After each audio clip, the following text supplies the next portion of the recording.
class 10th history. In our last class, we have discussed about the non-cooperation movement.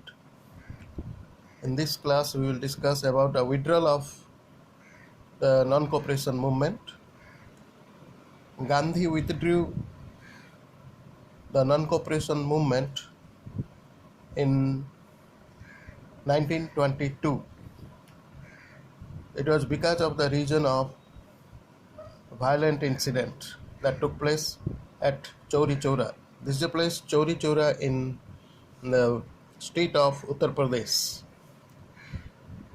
Around a procession of about 3,000 farmers marched to the police station to protest against the police officer who had beaten some volunteers picketing a liquor shop. The police fired at the peasants. In this incident, there are two villagers who died at the spot. So later the villagers became revengeful, and in the night they attacked the police station and they set fire on it. They kept all the police officials, 22 police officials inside the police station, and set fire on it. So around 22 police officials were killed in this incident. This shocked Gandhiji because Gandhiji was a great believer of ahimsa, or we can say non-violence.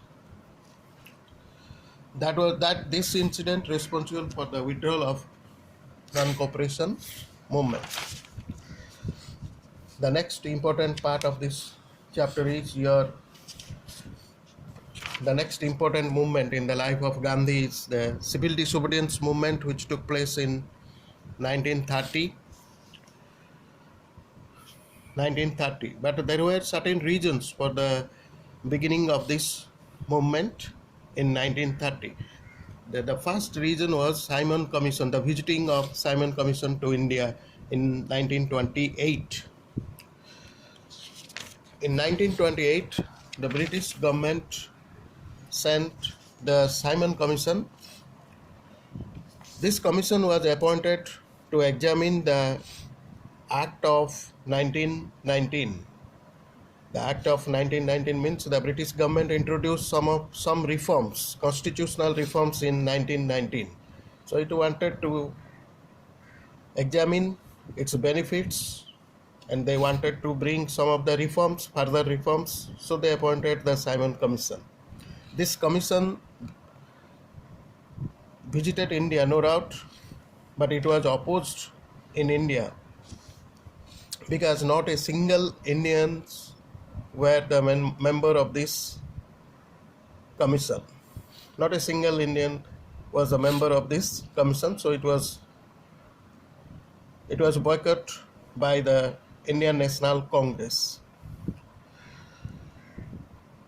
Wherever this commission visited, people demonstrated, and the popular slogan of that time was "Simon, go back." In one of the incidents, the Lala Lajpat Rai, one of the radical leader, he was beaten up mercilessly on October 30, 1928 at Lahore railway station. So while leading a demonstration, and lost his life as a result of lathi blows. This commission had recommended some of the provisions. The first one said that abolition of diarchy, which was introduced in 1919. It was in favor of complete autonomy in the states, but governors should be given overriding powers in certain matters like the internal security. This is a provision. Then it also provincial legislative councils should be enlarged. Federal government at the center should embrace not only British India but also princely states. You know the meaning of federal government. It is a government with power sharing in between the state and center. Federal government at the center, and it will include both the territories of British India and also the princely states. Then Governor General should select and appoint members of his cabinet. and it was also in support of British troops and British officers should stay on in India regiments for any more years.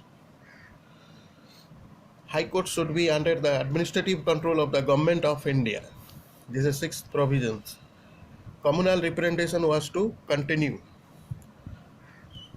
and this Simon Commission was a total failure one, because the Indian National Congress rejected whatever provisions were recommended by them, that became useless.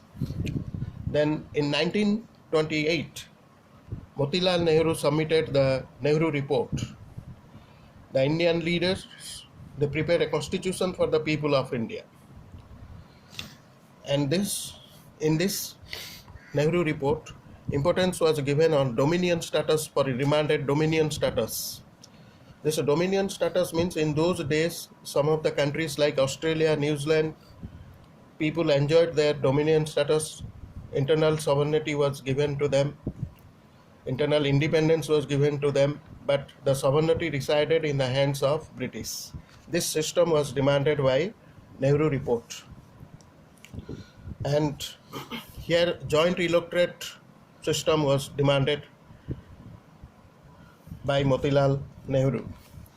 It was also in favor of creation of new states on linguistic basis, and demanded fundamental rights, 19 fundamental rights to the people of India. These were not accepted. Whatever demands were made by Motilal Nehru was not accepted by the British government.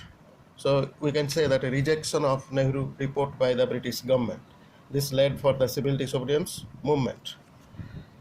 Then declaration of Swaraj, Purna Swaraj, complete independence. Purna Swaraj, the word means here complete independence. For the first time, the Indian National Congress, in its Lahore session of 1929, decided to hoist the tricolor flag, and also they wanted to celebrate complete Independence Day.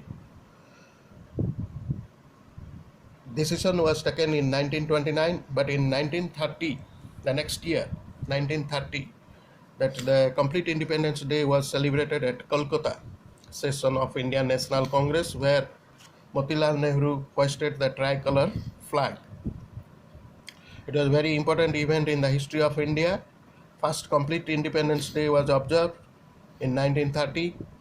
After that, every year we celebrated Independence Day on January 26th, January 26th.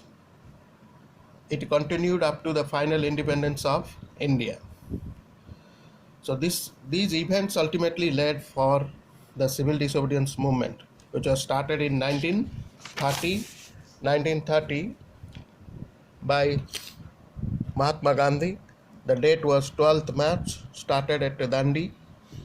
He carried out a procession from Sabarmati Ashram, it is in Ahmedabad, Sabarmati Ashram, to village Dandi. It's an Arabian coast situated in Arabian coast.